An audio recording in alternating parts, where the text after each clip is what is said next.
So when it comes to hip opening, two movements I love, aside of course from the obvious hip flexor stretch, is what I call a standing figure four and a rotating hamstring stretch. I'll show you the standing figure four. It's very different than a regular stretch. People think about, like, say, a pigeon type movement in yoga, or where people will lie on their back and do that.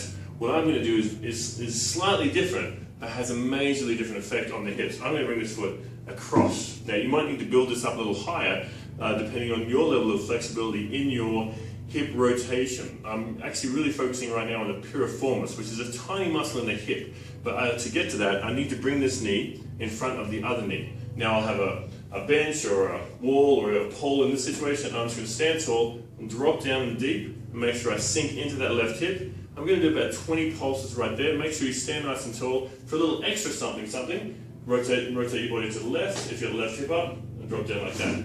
That's a fantastic stretch. I recommend it to anyone who spends an extensive amount of time sitting down, which is 99% of the population. The other stretch I like to do is the hamstring stretch, but the hamstrings actually have different parts to them. We have different parts that stretches this way, but also stretches this way or this way. The part that usually gets really tight on people is the part where I am trying to stretch the outside aspects of the hamstring. So what I'm going to do here is find the hamstring stretch, and then I'm going to rotate, rotate, rotate. Again, I could have hands on a wall, on a chair, wherever I want to be, but I want to make sure that back isn't rounded.